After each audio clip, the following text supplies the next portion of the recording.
"Those bags are heavy, let me help, sir." Annie spoke when she noticed the man sitting alone on a stone bench outside St. Catherine Medical Center. The man wore an expensive charcoal coat, but it was wrinkled now, as though he had been wearing it for days. "No, thank you," he replied coolly.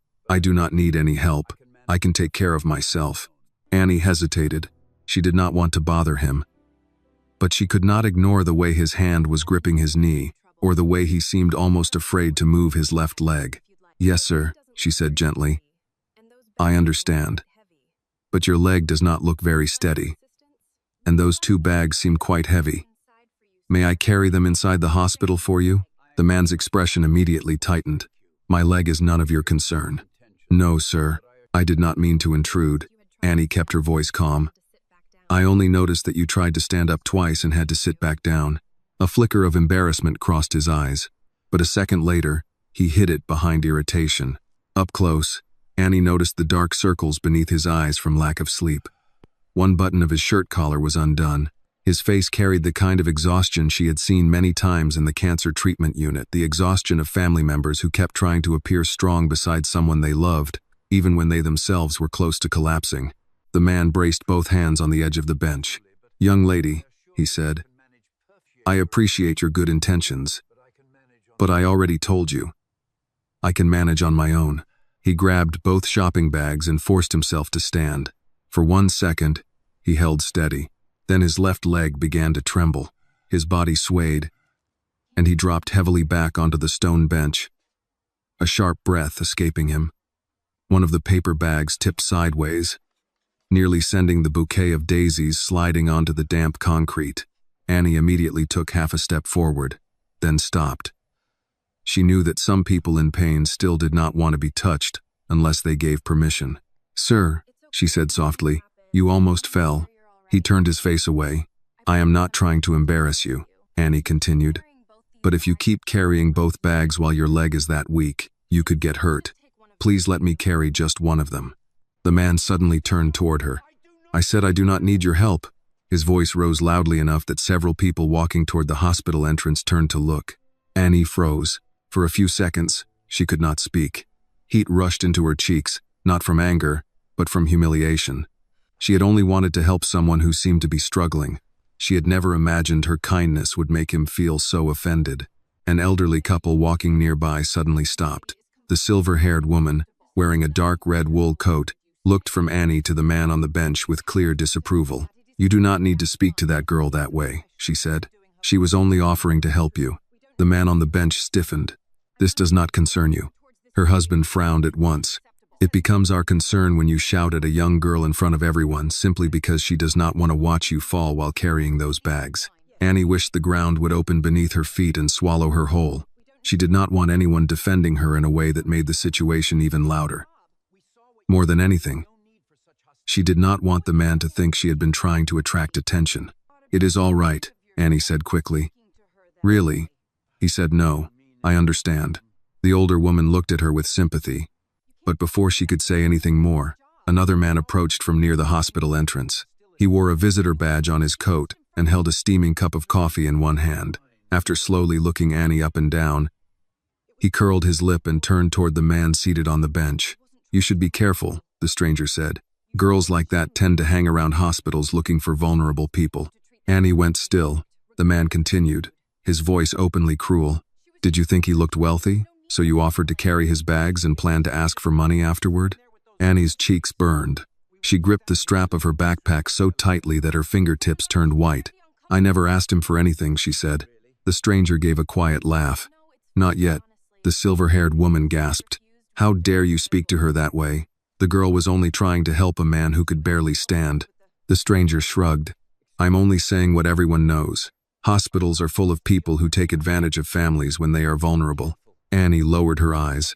She was used to suspicious looks, used to having to soften her voice, keep more distance, smile more politely, so other people would not feel threatened simply because she was there. But being used to it did not make it hurt any less. The man on the bench looked at Annie. This time, his expression was different. Perhaps he noticed that she did not argue back. She did not raise her voice. She did not demand that he defend her. She simply stood there, quietly enduring an insult she had never deserved, all because she had offered to help him. "That is enough," he said.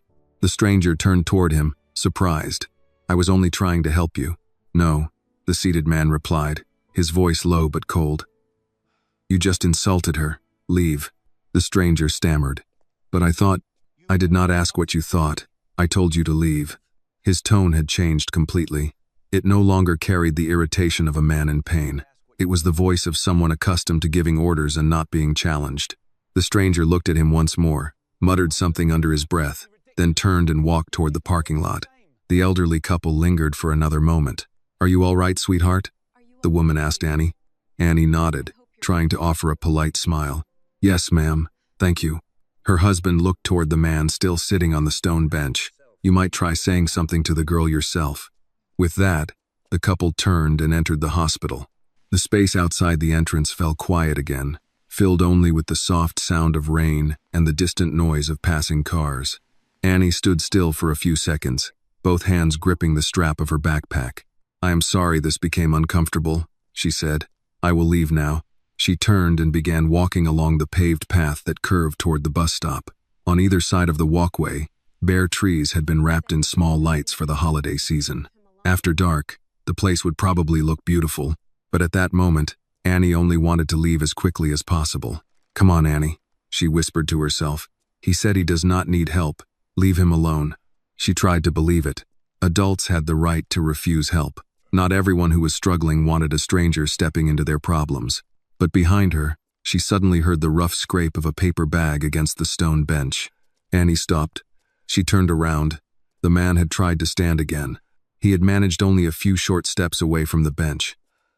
One paper bag hung heavily from his right hand, while the bouquet of daisies tilted dangerously toward the sidewalk. His left leg dragged slightly across the ground, and his face had gone alarmingly pale. At last, he had to grab the back of the bench with one hand to keep himself from falling. Annie turned back, but this time she stopped at a respectful distance, careful not to move so close that he would feel pressured. "I know you told me to leave," she said quietly, "and I will, if that is truly what you want." The man did not look at her. He breathed slowly, each breath difficult, his eyes fixed on the hospital entrance as though the sight of it alone might help him keep moving.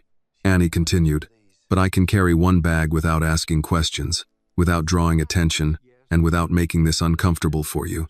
A long silence followed. For a moment, Annie thought he would refuse her again. Instead, his voice came out low and far more tired than before. "My wife is upstairs." Annie looked at the bouquet of daisies tucked beneath his left arm. "Are those flowers for her?" He nodded. She wanted cranberry juice. He paused, struggling for breath. "I thought I could walk the short distance to the store and carry everything back myself." Annie looked at the bags, then at the worry etched into his face. "You did it," she said gently. "You got what she needed. Now you only have to bring it back to her." The man raised his eyes to hers. Some of the hardness in his expression softened. "She has been here for 3 weeks, he said. Annie felt her chest tighten. "I am sorry," she replied. "I am sure she will be very glad to see you come back." He looked down at the heaviest bag in his hand. After a long moment, he finally held it out to Annie. "I do not want anyone making a scene again," he said quietly. Annie stepped forward and carefully took the weight from his hand. "No scene, sir," she said. "Just one bag." He adjusted the bouquet beneath his arm, then tried taking another step. "We will have to go slowly." Annie gave him the smallest smile. "Slowly is just fine."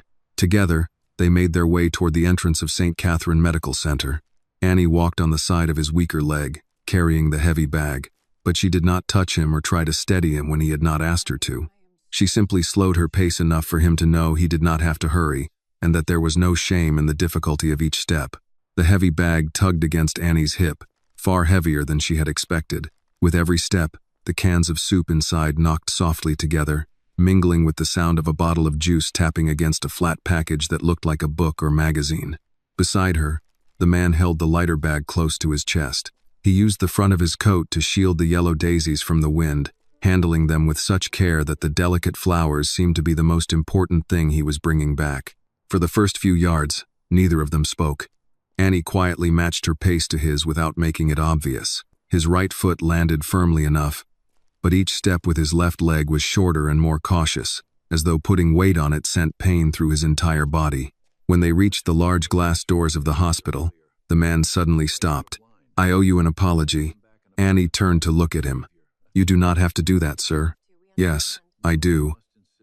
Instead of looking at her, he kept his eyes on the wreath hanging just inside the entrance. I raised my voice at someone who was only trying to help me.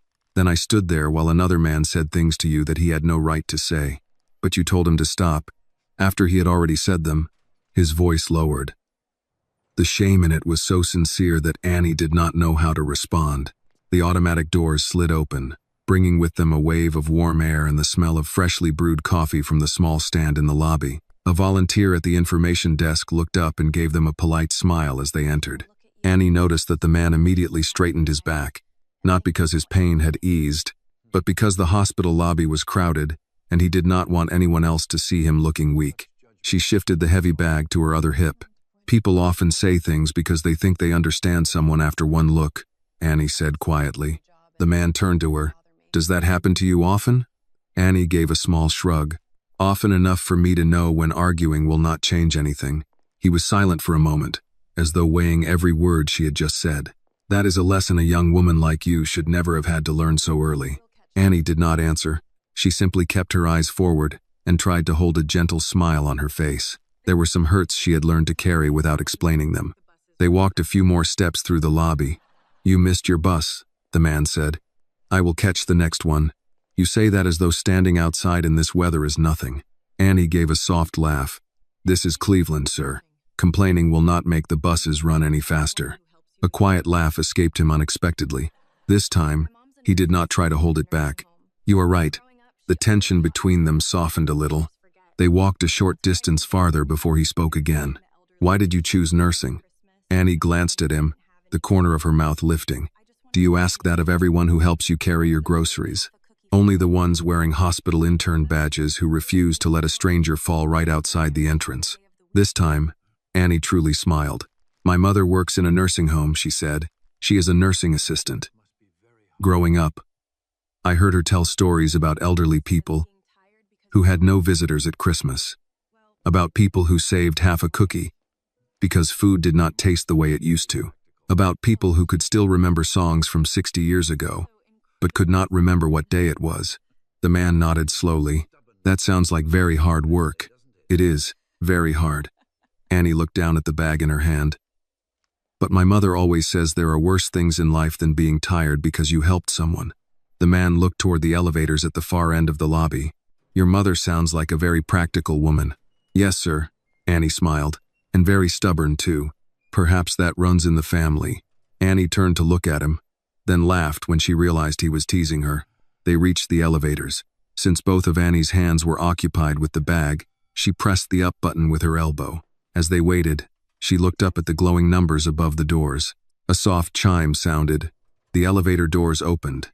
Inside stood an elderly man using a walker, with a middle-aged woman beside him holding his coat and gently helping him step out. Annie immediately moved aside to let them pass. The man beside her silently watched the elderly patient move slowly across the lobby. Then his gaze dropped to his own unsteady left leg. Once the elevator was empty, Annie held the door with her shoulder, while he carefully stepped inside. He gave her a brief nod of thanks, then reached out and pressed the button for the oncology floor. Only then did he speak again. "My wife's name is Margaret." Annie nodded softly. "I'm Annie." She smiled, slightly embarrassed. "Though I suppose you already read that on my badge." "I did," he replied. "I'm Richard." He did not give his last name. Annie did not ask. To her, who he was mattered far less than the fact that he was trying to return to the wife who had been in the hospital for 3 weeks. The elevator began its slow climb. Richard lightly rested one hand on the railing inside the car. His breathing grew slightly heavier again. Annie noticed, but she turned her face toward the elevator doors as though she had seen nothing. She understood that sometimes the kindest way to help someone hold on to their dignity was to let them believe their weakest moment had gone unnoticed. After a long silence, Richard spoke. "Margaret has been receiving treatment here for 3 weeks. She keeps trying to be strong for me." He gave a sad smile. "Which means I have spent the last 3 weeks pretending I am doing better than I really am." Annie looked at the yellow daisies he was still carefully protecting in his arms. "Maybe she does not need you to handle everything, sir," she said. Richard turned toward her. Annie continued gently. Maybe she only needs you to come back with these flowers. If Annie's kindness touched your heart, please like this video, tell us in the comments where you are watching from, and subscribe to our channel for more heartfelt stories of compassion and hope. The elevator doors opened. Richard did not step out right away. For a moment, he stood perfectly still, as though those simple words had reached a place he had spent the last 3 weeks locking away behind pride and strength. At last, he nodded toward the hallway. Her room is this way. Annie followed him into the oncology unit, the heavy bag still pulling at her arm. She had no idea that the man named Richard was Richard Whitmore, chairman of the corporation that owned St. Catherine Medical Center. The oncology floor was quieter than the lobby below. The air carried the clean, sharp scent of disinfectant, mixed with the faint sweetness of chamomile tea from the family waiting area. Nurses moved between rooms in soft-soled shoes, checking monitors, answering call lights, and lowering their voices as evening settled over the wing. Richard led the way along the corridor, keeping close to the handrail without using it unless he had to. Annie followed at his left side with the heavier grocery bag tucked securely against her body. She noticed the effort it took him to keep his pace even, but she did not mention it again. He had accepted help with the bag. For now, that was enough. At the end of the hall, he stopped outside a private room with a wide window facing the hospital garden. Before opening the door, he adjusted the wrapping around the daisies and smoothed his coat with one hand. Annie understood the gesture. He did not want his wife to see how hard the walk back had been. Richard pushed the door open. "I'm back." A woman lying in the hospital bed turned her head toward him.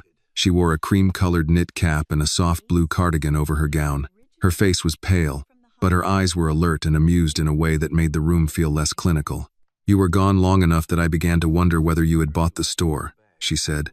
Richard looked toward Annie, still standing near the doorway with the bag in her arms. "I had some difficulty getting back," he admitted. "This is Annie. She was kind enough to keep me from doing something foolish with 2 grocery bags and a bad leg." The woman's gaze moved to Annie. There was no startled look, no measuring pause, only interest. "Then I owe you a thank you, Annie. I'm Margaret. It's nice to meet you, ma'am." Annie stepped inside after Richard nodded permission. "Where would you like this bag?" Richard moved toward the chair beside the bed, but his left leg stiffened before he reached it. Annie saw him hide a grimace as he lowered himself down. Margaret saw it too. Her expression changed for only a moment. "You walked all the way to Lakeview again," she said. "It is 2 blocks. It is 2 blocks on a leg your doctor has asked you not to test." Richard began removing items from the lighter bag. "Your doctor has asked me not to test it." Margaret sighed, but there was affection in it. "That distinction will be a comfort to me when you land in the emergency department." Annie kept her eyes on the bag in her hands, not wanting Richard to feel cornered. She carried it to the small cabinet near the window and began taking out the heavier items after Margaret indicated that was fine. Cranberry juice, soup, lotion, a packet of peppermint tea, and a crossword magazine went neatly on the counter. When Annie lifted out the folded blanket, Margaret smiled. "You remembered the soft one." "I remember everything," Richard said, as though it were an accusation against anyone who might have doubted him. "Except your cane." He glanced toward the empty corner by the chair. Annie could not help herself. A cane might have made carrying the soup more complicated. Margaret looked at her, then laughed softly. Richard turned in Annie's direction with an expression that tried to be stern and failed. "So the 2 of you have already formed an alliance." "I've only just met her," Margaret said, "but she makes a good point." The daisies were still in Richard's lap. Annie noticed that there was no vase on the bedside table. Only a water pitcher, a stack of greeting cards, and a photograph of Richard and Margaret standing beside a lake in warmer weather. "Would you like me to find something for the flowers?" Annie asked. Margaret's hand moved slightly over the blanket. "Please. I would like them near the window, where they can pretend they are somewhere better than this room."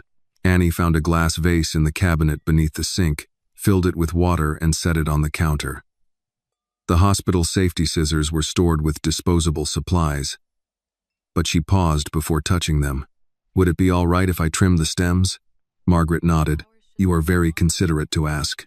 Annie cut each stem just enough to help the flowers sit properly, removed the damp paper, and arranged the daisies so their yellow faces turned toward the window. Outside, the garden trees were bare and the light had begun to fade, but the flowers gave the room a small patch of color. "There," Annie said. "They should last longer now." Margaret looked at them with real pleasure. They already helped. Richard sat quietly in the chair, watching his wife. Annie saw how his expression softened when Margaret smiled at the flowers. Whatever money or authority he possessed, none of it could do the one thing he wanted most: take the illness out of that room. Margaret reached for her water glass, but it was just beyond comfortable reach. Before she had to ask, Annie moved the rolling table closer and checked that the call button was resting beside her hand rather than caught under the blanket. "Thank you," Margaret said. "Are you assigned to this floor?" "Some days, ma'am. I'm a student nurse, so my placements change depending on what my supervisor needs." "Not a nurse yet?" "Not yet." Margaret studied her for a moment. "You noticed my water, my blanket, and those flowers in less than 5 minutes. I expect the rest can be learned." Annie lowered her eyes, unsure how to accept praise without looking too pleased. "Nurse Carter would say I still have a great deal to learn." "Good nurses probably never stop saying that," Margaret replied. A soft knock sounded at the open door. Nurse Helen Carter entered carrying medication in a locked dispenser tray. Her gray-streaked hair was pulled back neatly, and her reading glasses hung from a cord against her navy scrubs. "Mrs. Whitmore, I have your evening medication." She glanced at Annie. "Miss Brooks, I thought your shift ended 20 minutes ago." "It did," Annie said. "I was helping Mr. Richard bring in a bag." Nurse Helen's eyebrows rose slightly at the use of his first name, but she did not correct Annie. "Then once you are finished, you should go home before the buses decide the weather is reason enough to fall behind schedule." "Yes, ma'am." Richard looked toward Annie. "You have already missed one bus because of me." "It's all right." "No," he said, quieter now. "It was generous. That is different." Annie picked up her backpack from near the door. "I'm glad your wife has her flowers." Margaret held out her hand. Annie stepped close enough for Margaret to briefly touch her fingers. "I'm glad my husband met someone willing to be more sensible than he is," Margaret said. Richard shook his head, but Annie caught the smile he tried to hide. "Good night, Mrs. Margaret." "Good night, sir." "Good night, Annie," Margaret said. Richard watched her leave the room and disappear into the corridor, her tired shoes making almost no sound against the polished floor. After Nurse Helen began checking Margaret's medication, Margaret turned her head toward her husband. "Do you know anything about that young woman?" Richard looked at the daisies by the window, then toward the empty doorway. "Only her name." Margaret settled back against her pillow. "Then perhaps you should learn whether this hospital is taking proper care of one of its best future nurses." Richard did not answer immediately. For the first time in weeks, his thoughts moved beyond test results, doctors' reports, and the fear of losing the woman in front of him. Somewhere below, Annie Brooks was probably hurrying through the cold toward another bus, after offering kindness to a stranger who had nearly refused it. He reached for Margaret's hand. "Yes," he said at last. "Perhaps I should." Richard waited until Nurse Helen finished checking Margaret's medication, and left the room before he said anything more. Margaret had closed her eyes, but he knew she was not asleep. After 26 years of marriage, he could tell the difference between sleep and the silence she used when she expected him to think before speaking. "You want me to look into her?" he said. Margaret opened one eye. "I want you to make sure a young woman with that much care in her is not being overlooked. I can call David tonight. You can call David tomorrow." Her voice was tired but steady. "And you can ask in a way that does not make Annie feel as if helping you placed her under examination." Richard looked toward the flowers by the window. Annie had arranged them without asking for praise, without lingering after she had finished, without even knowing whose room she had entered. The daisies were ordinary flowers from a convenience store, yet Margaret had smiled at them as though he had carried in sunlight. "I would not embarrass her," he said. "You embarrassed her once already." He turned back to his wife. Margaret reached for his hand. Her fingers were cooler than usual. "You apologized with your face, Richard. Tomorrow, perhaps you can do better with your words." He gave a reluctant smile. "Cancer has not softened you. It has made me less interested in wasting time." He bent over her hand and kissed it. Within minutes, the medication began pulling her toward sleep. Richard lowered the lights, adjusted the blanket Annie had placed over Margaret's feet, and sat in the chair beside the bed. He had a tablet full of messages from executives, attorneys, and board members waiting for answers. He opened none of them. Instead, he remembered Annie stepping backward after he shouted at her. He remembered the man with the coffee cup looking at her as though a young black woman in scrubs could not possibly offer help without wanting something in return. Richard disliked that memory most because, before the stranger had spoken aloud, Richard had been thinking a quieter version of the same thing. The following morning, Margaret was resting after blood work when Richard left her room and called David Lawson from a small family consultation lounge at the end of the hall. Snow had not begun yet, but the sky beyond the window looked ready for it. David answered on the second ring. "Richard, good morning. How is Margaret?" "Tired. Still determined to supervise everyone around her." "That sounds like Mrs. Whitmore. I need information about a student nurse assigned somewhere in this hospital, Annie Brooks." There was a brief pause. "Is there a concern?"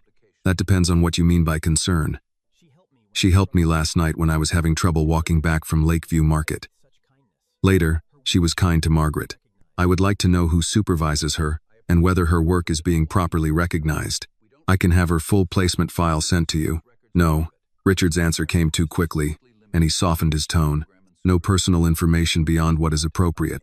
I do not want her file opened because she carried a grocery bag for me. Find out which program she is in, who supervises her, and whether there is a formal assessment available through the usual channel." David sounded more careful now. "Understood. And David?" "Yes?" "She is not to be told," I asked. "Not yet. I do not want her wondering whether stopping to help me was a mistake." When the call ended, Richard remained by the window for a moment. Below, staff and visitors crossed the courtyard in coats and scarves. The stone bench where he had met Annie was empty. It appeared smaller from above, an ordinary place where nothing important should have happened. Across town, Annie let herself into the apartment she shared with her mother shortly after 9 that morning. Gloria Brooks was standing at the stove in her burgundy nursing home scrubs, heating canned tomato soup before sleeping through the afternoon. Her hair was wrapped in a patterned scarf, and the lines under her eyes looked deeper after a night shift. "You are home late," Gloria said, turning down the burner. "Or early, depending on whose schedule we are pretending is normal." Annie dropped her backpack beside the kitchen table. "I had clinical, then missed my bus." "Hospital emergency?" "Not exactly." Gloria set 2 bowls on the table. Their apartment was small enough that the kettle whistling on the stove warmed the kitchen within minutes. A calendar on the refrigerator showed Gloria's night shifts in red pen and Annie's clinical days in blue.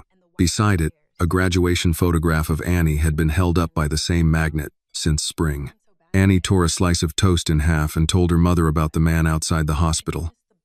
The bags, the flowers, the weak leg, and the wife upstairs. She left out the humiliating words from the stranger near the entrance. Gloria had enough worry without carrying Annie's anger too. "You missed the bus to help a man take flowers to his wife?" Gloria asked. "He was having trouble walking." Gloria dipped her spoon into the soup. "Then I hope she liked the flowers." "She did." "Good." Gloria gave her daughter a look of quiet approval. "That sounds like the girl I raised." Annie smiled, but the comfort of the words pressed against another worry. A white envelope lay beside her textbooks on the far end of the table. She had opened it 2 days earlier and read the tuition balance until the number stopped looking real. Her next payment deadline came after Christmas. The hours she worked on weekends helped with groceries and bus fare, not enough to close the distance between ambition and cost. When Gloria stood to rinse her bowl, Annie quickly slid the envelope beneath an anatomy workbook. "Are you eating enough during those shifts?" Gloria asked without turning around. "Yes, ma'am." "Annie, I eat." Gloria looked over her shoulder, not entirely convinced, but too tired to conduct a full investigation. She kissed Annie's forehead before heading toward her bedroom. "I have tonight off," Gloria said. "We can make cornbread if you are not studying until midnight." "I'd like that." After her mother closed the bedroom door, Annie sat alone at the table. She placed her hospital badge beside the hidden tuition notice and removed the small pin from her backpack. The words "Be kind" had faded at the edges, but she could still read them. At Street Catherine, David Lawson found Nurse Helen Carter at the nurse's station checking discharge instructions for an older patient whose daughter was driving in from Akron. Helen listened without expression as David asked whether she supervised Annie Brooks. "I do," she said. "Why?" "I'm reviewing some student placements." Mr. Whitmore asked whether she was receiving appropriate guidance. Helen's eyebrows lifted. "Mr. Whitmore knows Annie. He met her yesterday." Helen closed the folder in her hands. "Then whatever she did, I hope he noticed it properly." David studied her. "That sounds as though you have an opinion." "I do. She arrives on time after taking 2 buses. She listens. She does not treat elderly patients as interruptions. Last week, she spent her break finding a veteran's reading glasses because he was too embarrassed to tell anyone he could not see his meal tray. Helen's voice stayed measured, but its certainty did not. She has good instincts, Mr. Lawson, better than some people with several years behind them. Has that been included in her evaluations? In mine, yes. The answer carried more than David expected. And in others? Helen glanced down the corridor before responding. You may want to ask Miss Cole about that. David thanked her and walked toward the administrative wing with a new question forming in his mind. At the far end of the oncology corridor, Vanessa Cole watched Annie's name on the next rotation schedule. Beside it was a note indicating that Annie had been inside Margaret Whitmore's room the previous evening after her shift had ended. Vanessa picked up her pen and added one line beneath Annie's assignment record. Monitor professional boundaries. The words took less than 10 seconds to write. No one heard them land, but before the week was over, they would begin to weigh on Annie more heavily than any grocery bag she had ever offered to carry.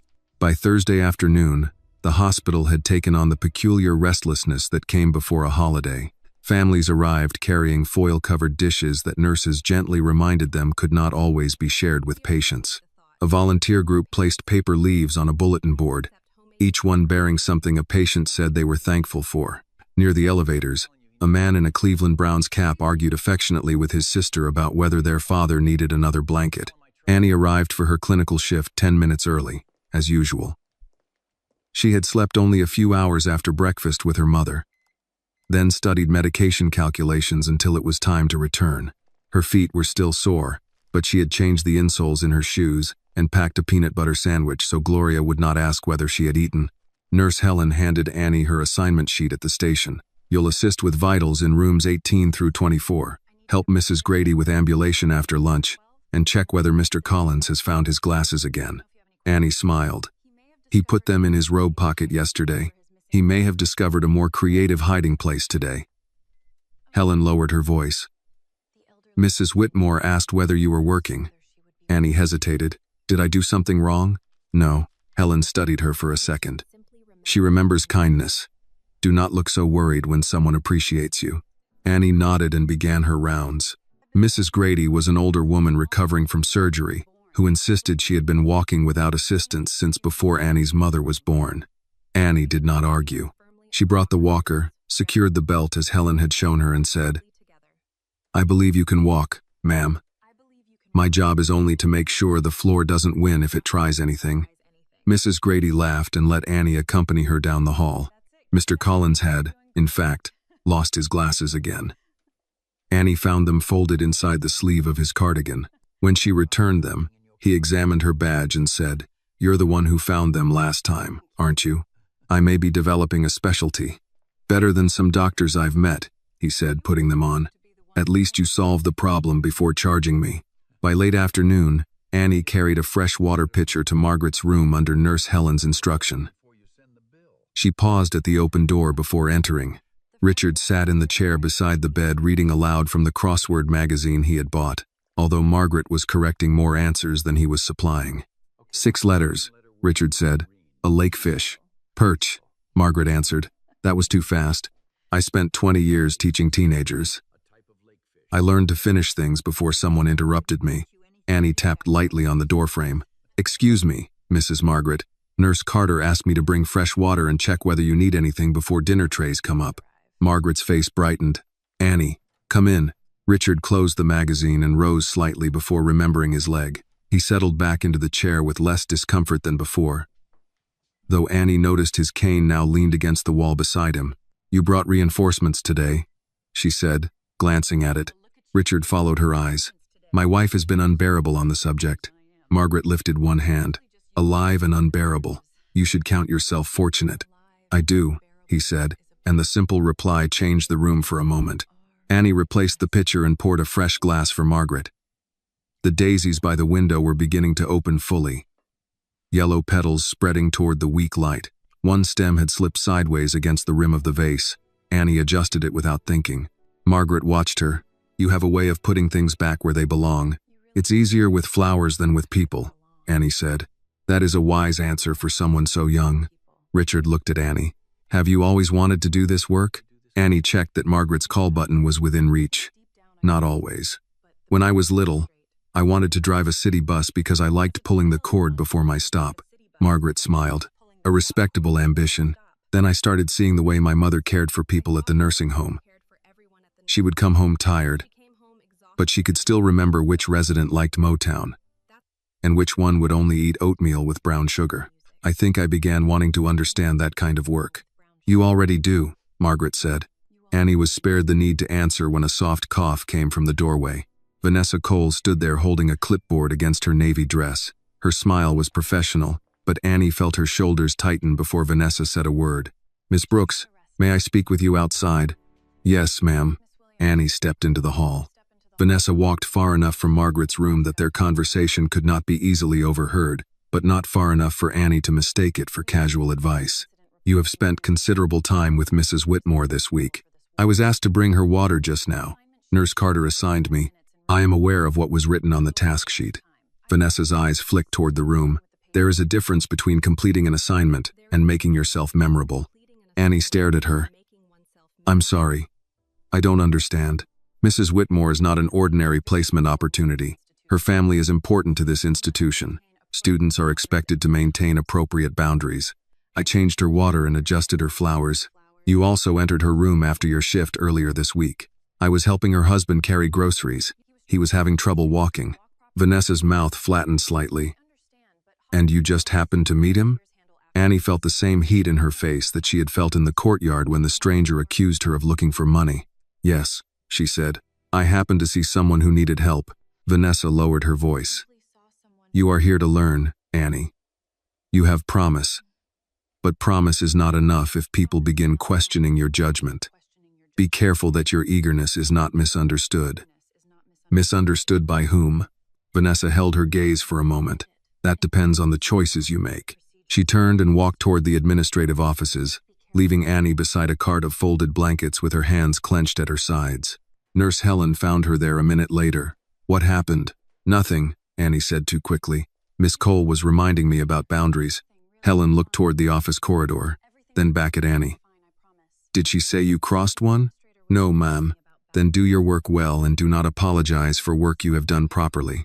Annie nodded, though the words did not lift the weight Vanessa had placed on her. Inside the room, Margaret had heard only enough to know Annie had been taken aside. When Annie returned to remove the empty pitcher, her smile had become careful. Good night, Mrs. Margaret, Annie said. I hope you rest well. Good night, Annie. After she left, Margaret looked at Richard. That girl came in here lighter than she walked out. Richard placed the crossword magazine on the table. I noticed. Margaret's fingers closed over his hand. Then before you send flowers or scholarships or thank you notes, find out whether the hospital with your name behind it is making room for someone like her or teaching her to disappear. Richard looked through the open doorway toward the hall where Annie had gone. This time he did not need to be persuaded. The next morning, Annie arrived at Street Catherine, with Vanessa's warning still lodged in her thoughts. She had replayed the conversation on the bus until every harmless moment in Margaret's room began to look suspicious through someone else's eyes. Moving a water pitcher, fixing flowers, making an ill woman smile for a minute. By the time she changed into her scrubs, she had decided she would do her assignments exactly as instructed, speak only when necessary, and give no one a reason to call her eager again. The hospital was busier than usual. In the main lobby, maintenance workers had arranged rows of chairs facing a temporary stage beside the donor wall. A screen above the reception desk displayed the hospital logo and the words, Whitmore Health Group Annual Oncology Support Initiative. Annie barely glanced at it when she arrived. Many hospitals carried corporate names she had never given much thought to. Her attention was on the stack of clean linens Nurse Helen asked her to take from Central Supply to the oncology floor. Use the west elevator, Helen said. The lobby is filling up for an announcement, and I don't need you trapped behind a room full of people holding coffee. Yes, ma'am. Annie loaded folded sheets and blankets onto a cart and guided it down the corridor. She would have reached the west elevators without stopping if a group of administrators had not blocked the passage ahead. With no room to move around them, she paused near the edge of the lobby, one hand resting on the cart handle. A hospital executive stepped onto the stage and tapped the microphone. Thank you for joining us this morning. As many of you know, Whitmore Health Group was founded on the principle that advanced treatment should be accompanied by dignity, family support, and hope. This year, Our oncology initiative continues through the generosity and leadership of our founder and chairman, Mr. Richard Whitmore. Applause rose around Annie. The screen changed. A photograph filled it. The same man who had sat on the stone bench with yellow daisies in one bag and pain hidden behind his anger. He wore a dark suit in the photograph, one hand resting on the back of a chair, the small reserve in his expression suddenly looking less like shyness and more like authority. Below his picture were the words, Richard Whitmore, founder and chairman, Whitmore Health Group. Annie's hand slipped from the cart. For several seconds, the lobby noise faded behind the quick beating of her heart. She looked at the donor wall across the room. The name, Whitmore, appeared there in bronze lettering above a list of major programs, including the cancer treatment center where Margaret was staying. Annie had walked past it every shift, too busy studying medication charts or trying not to miss the bus home to connect the name with the man who had asked her to walk slowly beside him. Richard had not been only a worried husband visiting his wife. He owned the hospital. No, she corrected herself immediately. A man did not become different because his name appeared on a wall. He had still been in pain. Margaret had still needed those flowers. Annie had still helped because she thought it was right. Yet her stomach tightened when she remembered Vanessa's eyes in the hallway. Miss Brooks. Annie turned. Vanessa Cole stood a few feet away, a leather folder tucked beneath one arm. She had been watching Annie rather than the stage. You appear surprised, Vanessa said. I didn't know, Annie replied. Didn't know what? That Mr. Richard was Mr. Whitmore. That he owned this hospital. Vanessa looked toward the screen, where the presentation had shifted to images of the oncology center and a research laboratory. That is difficult to believe. Annie gripped the cart handle again. Why would I lie about that? Because you were found outside this building assisting him, and within an hour you were inside his wife's private room. He was having trouble walking. I carried a bag. And since then, Mrs. Whitmore has asked for you by name. Annie glanced around. The announcement was still going on, but a few people near the corridor had begun noticing the tension in Vanessa's voice. She wished they were anywhere else. Mrs. Whitmore was kind to me, Annie said. I didn't ask her for anything. Vanessa motioned toward the administrative hallway. Come with me. I'm supposed to bring these linens upstairs. Someone else will manage that. Vanessa walked away without checking whether Annie followed.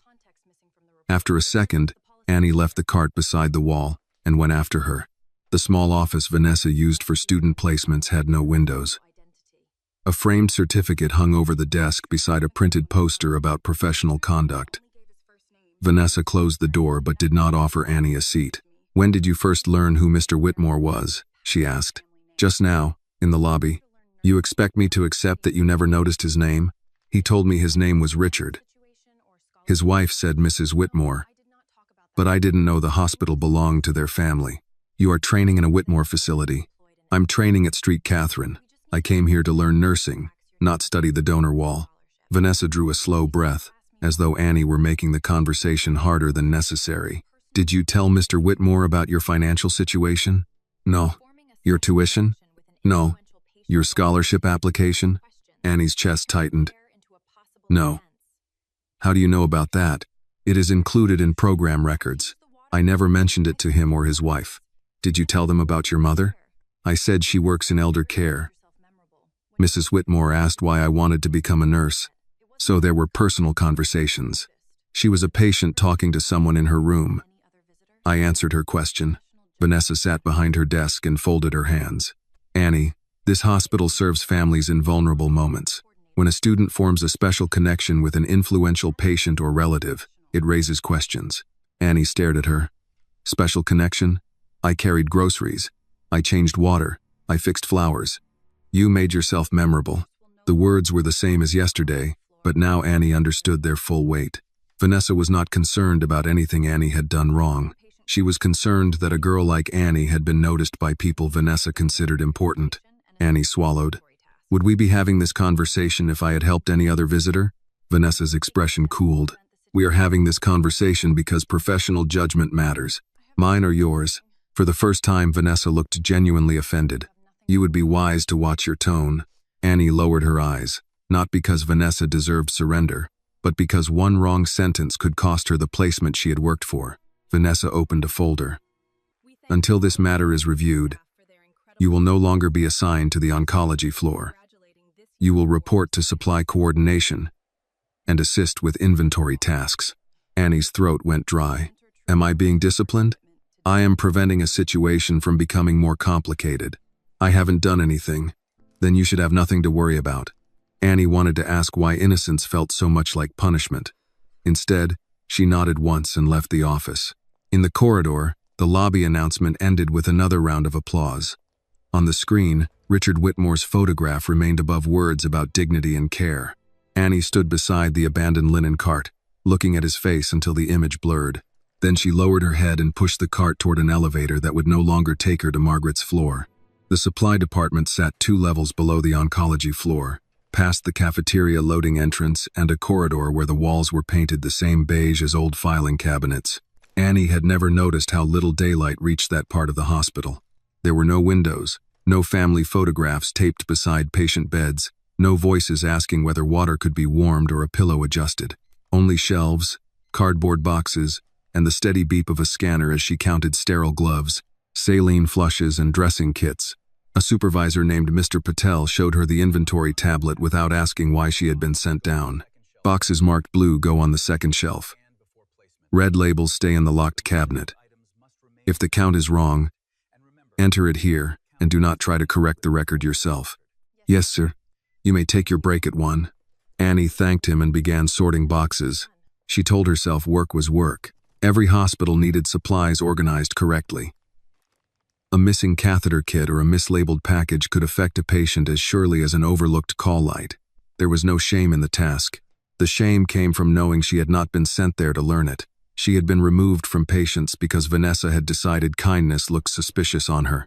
Around noon, the service elevator opened and Nurse Helen stepped out holding a requisition form. She found Annie beside a stack of disposable gowns, scanning barcodes with more care than the job required. Miss Brooks, Helen said. Annie looked up. Nurse Carter. Helen's eyes moved from the tablet to the shelves. I heard there was a change in assignments. It's temporary. Did Miss Cole tell you why? Annie set a box on the shelf. She said my interactions with the Whitmore family needed review. Helen's mouth tightened. Your interactions were part of your clinical duties, except for helping Mr. Whitmore outside, which no sensible person would call misconduct. She thinks I knew who he was. Did you? No. Then say that plainly when you are asked. I did. Helen placed the requisition on the counter. Annie. Look at me. Annie did, though it took effort. You are not down here because you lack ability. You are here because someone raised a question that should have been handled with more care. Until it is resolved, you do this work properly, because that is who you are. But you do not let anyone rewrite the reason you came to nursing. Annie wanted those words to settle somewhere strong inside her. Instead, they pressed against the ache she had been holding back since leaving Vanessa's office. What if it doesn't matter what I say? She asked. She saw me beside him, and now everything I did for Mrs. Whitmore looks different to her. Helen folded her arms. A person determined to misunderstand you may not be persuaded by one conversation. That does not mean the truth has changed. Before Annie could answer, Mr. Patel returned with a cart of sealed boxes. Helen gave Annie a final look, then took the supplies she had come for and left through the elevator. At 1 o'clock, Annie sat alone at a small break table beside vending machines that hummed louder than necessary. She unwrapped her peanut butter sandwich, but after 2 bites, she put it back in the plastic bag. On her phone, a message from Gloria waited. Made cornbread. Saved you the corner piece. How is your shift? Annie typed fine, stared at it, then erased it. Can we talk when I get home? Her mother answered within a minute. Always. By the end of the shift, Annie's shoulders ached from lifting boxes. The work had kept her hands occupied, but not her mind. Each time the elevator doors opened, she expected Vanessa to appear with more questions or an envelope ending her placement altogether. Instead, no one came. Outside, the first flakes of snow were beginning to drift beneath the hospital entrance lights. Annie kept her head down as she crossed the courtyard. She did not look toward the stone bench. She did not look up at the oncology windows. She boarded the bus with her backpack against her chest and found a seat near the back. A little boy across the aisle slept against his father's coat, while the man held a foil pan covered with a dish towel. 2 women behind Annie compared grocery prices and complained that their grown children never came home early enough for Thanksgiving dinner. Ordinarily, Those voices would have made the ride feel familiar. That night, they only reminded Annie how tired she was of holding herself together in public. Gloria was at the kitchen table when Annie came through the apartment door. She had not changed into work clothes, which meant she had the night off as promised. A skillet of cornbread sat on the stove beside a pot of bean soup. 2 bowls were already placed on the table. Her mother took one look at her face and stood up. "What happened?" Annie set her backpack down carefully. She had meant to tell the story in a calm order, beginning with the announcement in the lobby and ending with the supply department. Instead, the words came out in broken pieces. "The man I helped own Street Catherine. His wife is the patient I helped upstairs. I didn't know, Mama. I swear I didn't know." Gloria crossed the kitchen and took Annie's hands. "Slow down. Who says you did?" "The placement coordinator. She thinks I got close to them on purpose. She took me off the oncology floor and put me in inventory. She kept asking whether I talked about money or school or scholarships." Annie tried to laugh, but the sound failed. "I carried a grocery bag. I moved a pitcher of water. Now I feel like I did something dirty." Gloria pulled out a chair. "Sit down." Annie sat. Her mother poured soup into a bowl, but did not push it toward her yet. "Did you ask that man for anything?" "No." "Did you know who he was?" "No." "Did you give his wife care you would not have given someone else?" Annie shook her head. "No." "Then the part you should be ashamed of is missing from this story." Annie stared at the tabletop. "It doesn't matter if they don't believe me. People like them decide whether I stay." Gloria was quiet for a moment. When she spoke, her voice had lost its softness without losing its love. "Your kindness did not embarrass you, Annie. Someone else's suspicion did. Do not carry their shame home as if it belongs to you." Annie's eyes filled. "What if I'm tired of proving I deserve to be there?" Her mother reached across the table. The hands that closed around Annie's were dry from years of soap, gloves, and winter air. "Then be tired tonight. Eat soup. Cry if you need to. But do not decide your whole future while somebody else's unfairness is still talking in your head." Annie covered her face with one hand and let herself cry. Gloria stayed beside her without trying to hurry her through it. Later, when the soup had cooled and the cornbread corner remained untouched on her plate, Annie opened her backpack to take out her anatomy notes. Her fingers brushed the small pin she usually kept fastened inside the front pocket. "Billionaire." For the first time since Mrs. Price had given it to her, Annie did not know whether the words felt like comfort or another burden she was expected to carry. At Street Catherine, 3 floors above the inventory room, Margaret Whitmore looked toward the doorway for the second evening in a row. When Nurse Helen entered with her medication, Margaret asked, "Is Annie not working this floor anymore?" Helen paused with the dispenser tray in her hands. Across the room, Richard lowered the newspaper he had not really been reading. "No," Helen said carefully, "she is not." Margaret looked at her husband, and Richard saw in her face that the question he had meant to ask quietly was no longer going to wait.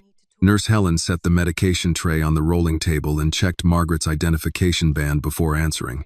She had spent enough years in hospitals to know that information about students and staff should not be passed around carelessly, even when the people asking seemed to have a good reason.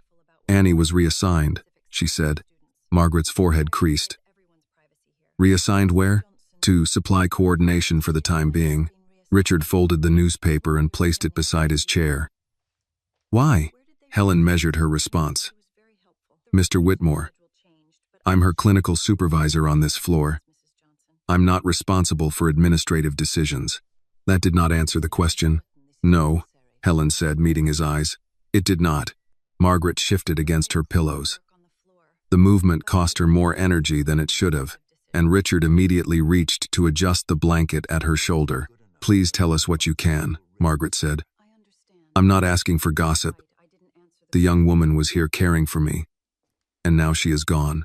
Helen looked toward the open doorway, then pulled it nearly closed so the conversation would not carry into the hall. "Miss Cole raised concerns about Annie's contact with your family," she said. "Her understanding is that Annie met Mr. Whitmore outside the hospital, assisted him to your room, and then continued appearing attentive to you after learning who you are." Margaret stared at her. "Appearing attentive? That was not my wording." Richard's hand tightened around the edge of the chair. "Are you telling me she was removed from patient care because she helped me carry groceries?" "I'm telling you a review was opened after Miss Cole questioned whether Annie had maintained professional boundaries. She brought water into this room," Margaret said. "She arranged flowers. She covered my feet when I was cold, and all of that was appropriate, Helen replied. She was performing duties assigned to her or assisting under supervision. I have seen nothing in her conduct that concerns me. Richard stood too quickly. Pain caught his left leg before he could conceal it, forcing him to reach for his cane. Margaret watched him with concern, but his anger had already carried him past embarrassment. "Where is Vanessa Cole's office?" "Richard," Margaret said. He turned. "She has taken a capable student away from her training because Annie had the misfortune of being kind to me." "And what are you about to do?" Margaret asked. "March into an office and remove Miss Cole because she offended your wife? She did more than offend you. Yes, she may have harmed Annie. That is exactly why you cannot handle this as though someone scratched your car." Richard looked away, breathing through the pain in his leg and the sharper discomfort of being corrected when he knew she was right.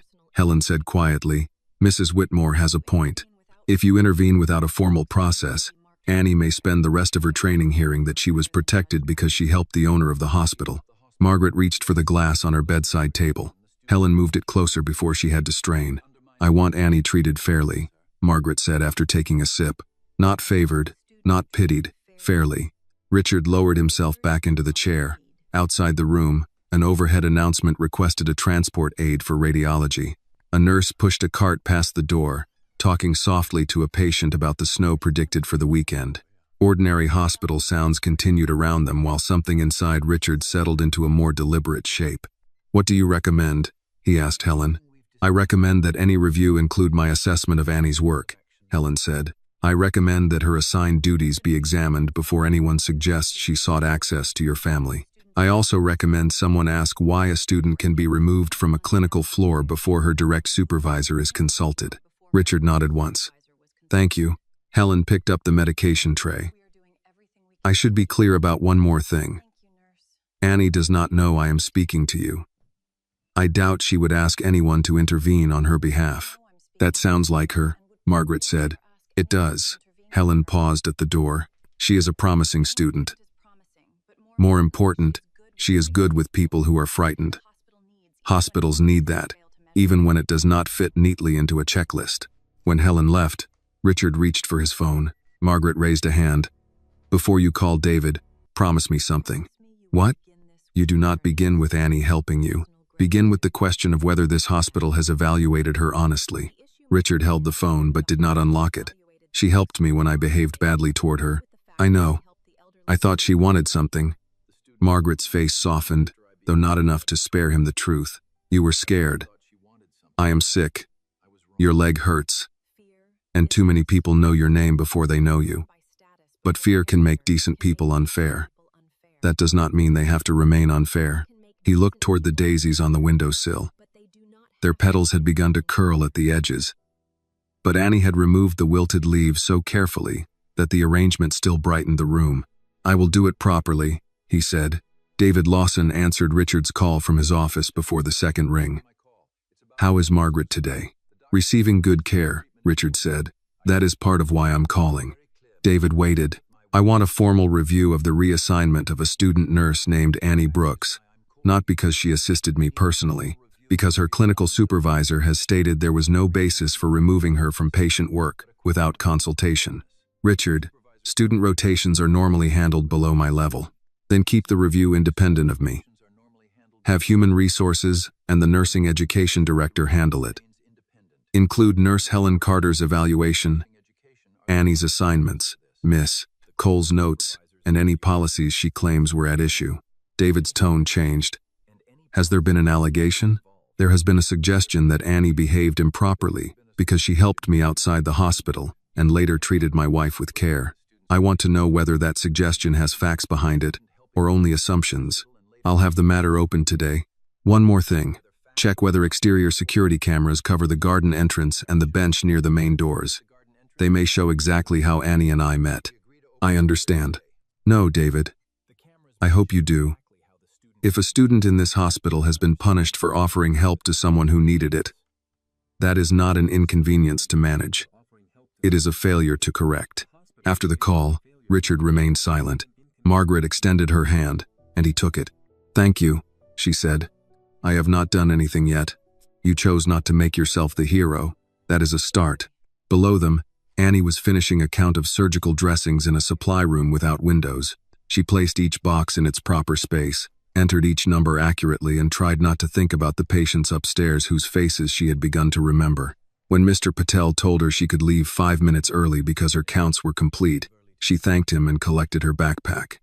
At the bottom of the front pocket, her fingers found the Be Kind pin. She held it for a moment, then fastened it back onto the inside edge of her coat where no one else could see it. On the 3rd floor, David Lawson entered Vanessa Cole's office with a folder in his hand. "Miss Cole," he said, "I need the complete placement record for Annie Brooks, including every note added this week." Vanessa looked up sharply. "May I ask why?"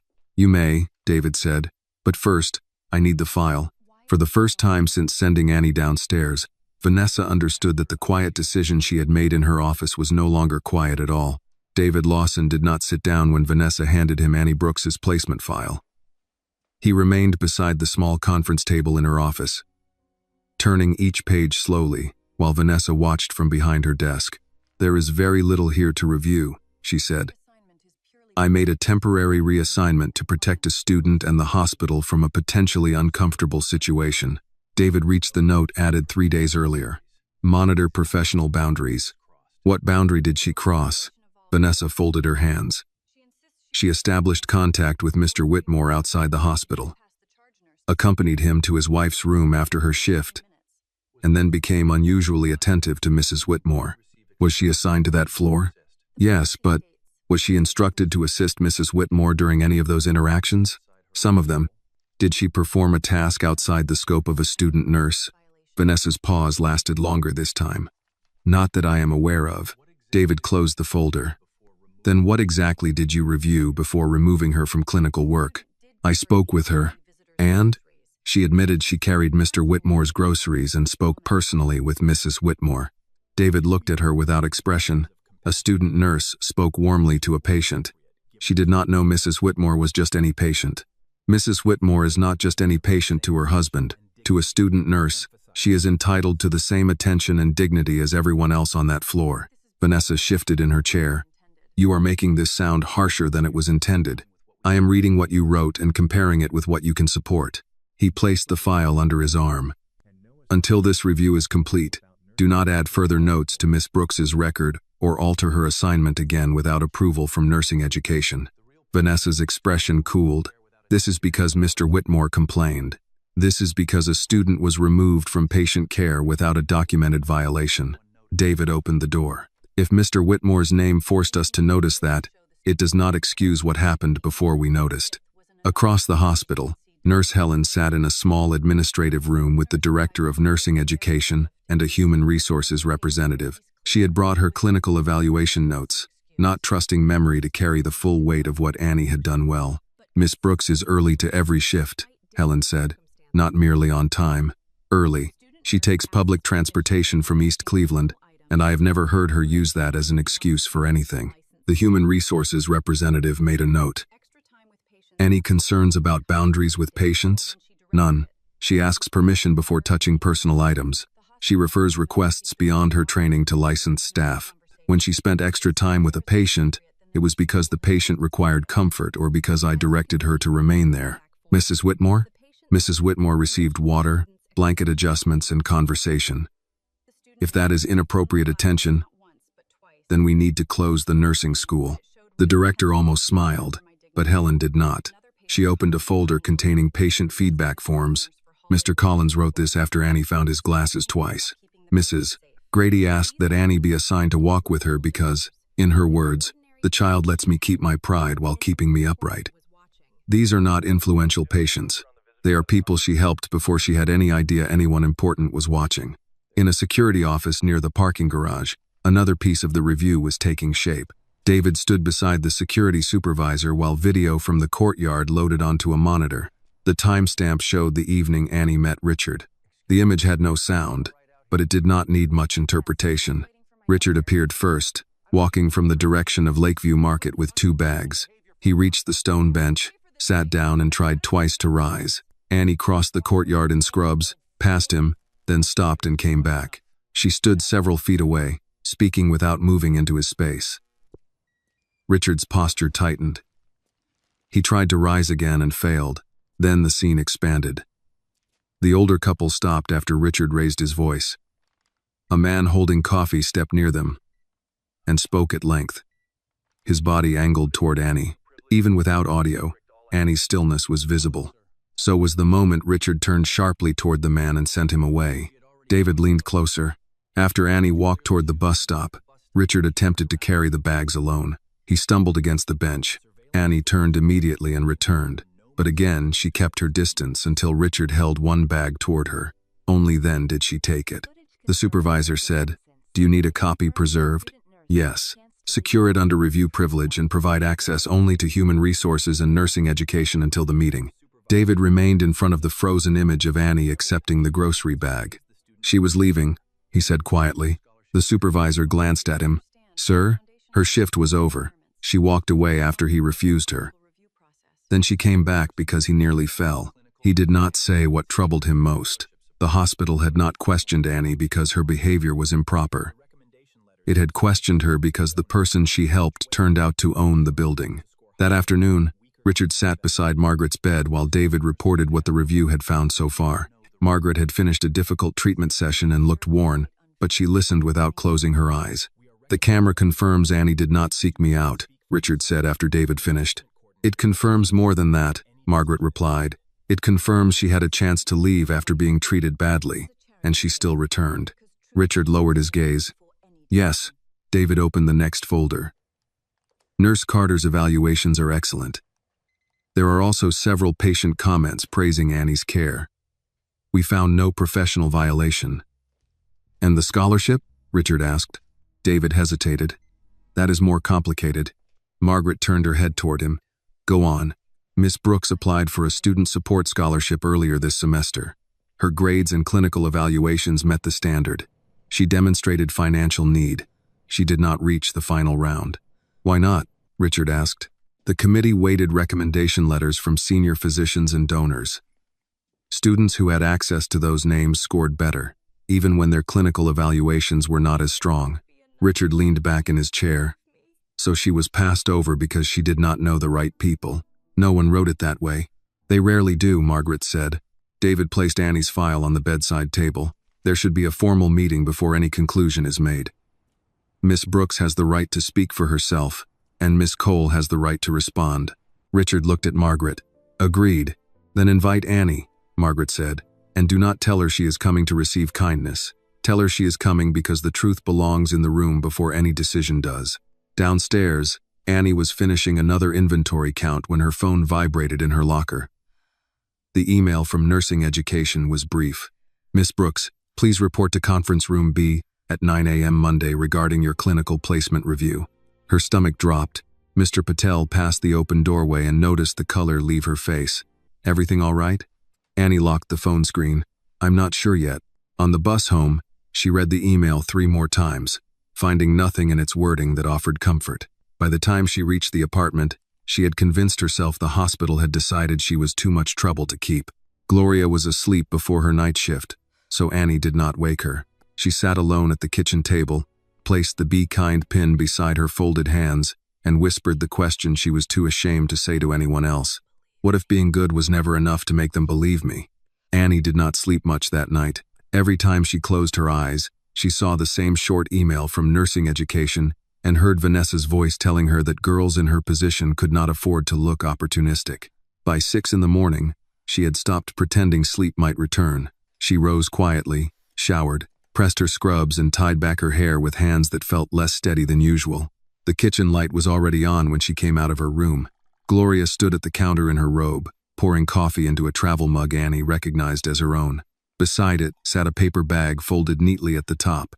"You're awake," Annie said. "I heard you walking around at 4:30. Gloria turned and studied her. "A mother doesn't need a medical degree to recognize worry." Annie set her backpack on the table. "They want me in a meeting at 9. Did they say why?" "Clinical placement review." Gloria nodded slowly. "And you decided that means the worst. What else would it mean?" "It could mean someone finally asked questions." Annie wanted to believe that, but the hope felt risky. "Miss Cole has authority over my placement. She already decided what she thinks of me. Then today you tell the truth to everyone else in that room." Gloria handed her the coffee and the paper bag. Turkey sandwich. Apple slices. You eat whether the meeting goes well or badly. Annie almost smiled. Yes, ma'am. Gloria's attention moved to the pin lying beside Annie's books. Annie had left it on the table the night before. You aren't wearing it? Annie picked up the small silver pin and ran her thumb over the worn lettering. I don't know. It feels foolish today. Why? Because being kind didn't protect me. Gloria stepped closer. No, baby. It didn't. Being kind does not mean nobody gets to wound you. It means they do not get to decide who you become afterward. Annie looked down at the pin, then fastened it inside the collar of her scrub top, where the words rested close to her heart but could not be seen by anyone passing in a hallway. The bus ride to Street Catherine took 40 minutes. Overnight snow had dusted the lawns and gathered in gray ridges beside the curb. Storefronts opened slowly along the route, their windows decorated with paper snowflakes and holiday sale signs. Annie held the coffee between both hands, though she barely drank it. When the hospital came into view, the glass entrance looked the same as it had every other morning. People hurried in carrying tote bags and visitor passes. A shuttle van dropped off 2 employees in winter coats. The stone bench in the courtyard had a thin line of snow across the seat. Annie looked away from it and entered through the staff doors. In the locker room, she changed her shoes, tucked her coat away, and checked her phone once more. The message had not changed. Conference room B, 9 o'clock. You're early. Annie turned. Nurse Helen stood at the doorway holding a chart against her side. I didn't want to be late, Annie said. Helen came farther into the room. Have you eaten? My mother sent lunch. That was not my question. Annie shook her head. Helen gave a quiet sigh. Drink some water before the meeting. You cannot defend yourself properly while trying not to faint. The plainness of the advice eased something in Annie. Do you know what this is about? I know you are entitled to be heard. Helen took in Annie's careful uniform, her tense shoulders, and the way she kept rubbing her thumb against the edge of her badge. I also know that you have nothing to be ashamed of. Annie lowered her voice. What if they decide I shouldn't be here? Then they will have to say it in front of people who know your work. Helen reached out and straightened Annie's badge where it had twisted against the fabric. Keep your shoulders up. You did not come to this hospital asking anyone for a favor. You came here to become a nurse. Annie swallowed and nodded. At 5 minutes before 9, she stood outside conference room B. Through the narrow window in the door, she could see a long table, pitchers of water and folders arranged in front of several seats. David Lawson sat near the head of the table with a woman from Human Resources. Dr. Reed was speaking quietly to Nurse Helen. Vanessa sat with a legal pad in front of her, her posture rigid. Then Annie saw Richard Whitmore. He sat beside Margaret, who was in a wheelchair wearing a cream scarf over her head and a soft gray cardigan. Margaret looked tired, but when her eyes met Annie's through the glass, she gave a small, reassuring smile. Annie's confusion deepened. If this meeting was about ending her placement, why was Margaret there? Nurse Helen opened the door. Come in, Annie. The room became quiet as Annie stepped inside. She felt every eye turned toward her. But she kept walking until David indicated the chair opposite Vanessa. Miss Brooks, Richard said. The first time they met, he had been a tired man on a bench, angry at his own weakness and uncertain of her intentions. Now he sat at the head of a hospital system, dressed in a dark suit, his cane resting beside his chair. Mr. Whitmore, Annie replied. Margaret leaned forward slightly. Hello, Annie. Hello, Mrs. Whitmore. I hope you're feeling better. Some days are better than others, Margaret said. Today matters, so I wanted to be here. David gestured for Annie to sit. Miss Brooks, thank you for coming. This meeting concerns your recent reassignment from the oncology floor and the circumstances surrounding it. Annie clasped her hands in her lap so no one would see them shake. Am I being removed from the program? David glanced at the Human Resources representative, then back at Annie. No decision about your placement will be made without reviewing the facts and hearing from you directly. Vanessa shifted in her seat. For clarity, the reassignment was temporary and intended to protect professional standards. Margaret's eyes moved toward her, but she said nothing yet. David opened a folder. Miss Brooks, we understand that you first met Mr. Whitmore outside the hospital after one of your shifts. I know it may be uncomfortable, but would you tell us exactly what happened, in your own words? Annie looked briefly at Richard. His face held no suspicion now. only an attention that made her remember the first night in a way she had tried not to since. She placed one hand over the hidden pin inside her collar. "I was leaving after my shift," she began. "I saw a man sitting on the bench outside with 2 grocery bags. He looked like he was having trouble with his leg. I did not know his name. I did not know he owned this hospital. I only thought he might fall if nobody helped him." Richard lowered his eyes. Annie drew one more breath and continued, unaware that for the first time since Vanessa had called her into an office, she was no longer explaining herself to someone who had already decided not to believe her. Annie kept her eyes on David Lawson as she spoke. It was easier than looking at Vanessa and safer than looking at Richard, whose silence had become heavier than any question. "I had finished my clinical shift and was headed for the bus stop," she said. "Mr. Whitmore was sitting outside with 2 shopping bags. I saw him try to stand. His left leg wasn't steady, and the bags were pulling him off balance, so I offered to carry one inside." David made a note. "Did he accept immediately?" "No, sir. He told me he could take care of himself." Richard shifted in his chair. Annie continued. "I told him I understood, but I was concerned he might fall. He became upset and raised his voice." Vanessa leaned forward. "Yet you continued to approach him after he made it clear he did not want assistance." Annie turned toward her. "I walked away. You later returned." "Because he stood up again and almost fell." "Almost," Vanessa repeated, "but he did not." "No, ma'am. He caught himself. That did not make him steady enough to carry both bags." Vanessa's pen rested against her notepad. "And during this second approach, you chose to tell him a personal story about your family." Annie felt the meeting tightening around her again. "He seemed to think I wanted something from him. I explained why I had offered to help. By discussing a nurse who helped your mother?" "Yes. And your desire to become a nurse?" "That came later, while we walked inside. He asked me." Vanessa looked toward David. "This is exactly what concerned me. A student formed an unusually personal exchange with a visitor, followed him to a private patient room, and then developed continued contact with that patient." Nurse Helen sat straighter. "She did not follow anyone. Mr. Whitmore accepted her assistance, and she helped him reach his wife safely." Vanessa did not look at her. "With respect, Nurse Carter, students require boundaries. So do accusations," Helen replied. David raised one hand before the exchange grew sharper. "Miss Brooks, once you arrived in Mrs. Whitmore's room, what did you do?" "I placed the groceries where Mrs. Whitmore wanted them. She asked if the flowers could go near the window, so I found a vase and trimmed the stems. Her water was out of reach, and her blanket had slipped, so I adjusted those before leaving." "Were you asked for medical advice?" "No, sir." "Did you perform any treatment or procedure without supervision?" "No." "Did you ask Mr. or Mrs. Whitmore for help with tuition, employment, references, or any personal need?" Annie looked at Vanessa before answering. "No. I never asked them for anything."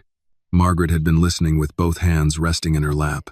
Her face was pale from treatment, but when she spoke, her voice carried across the room without effort. "She did not even know my husband's last name when she entered my room." Vanessa turned toward her. "Mrs. Whitmore, I do not question that you found Miss Brooks pleasant." Margaret's brows lifted. "Pleasant? I mean attentive. You mean you think I cannot tell the difference between a young woman caring for a patient and a young woman trying to impress an important family?" "That is not what I said." "No, Miss Cole.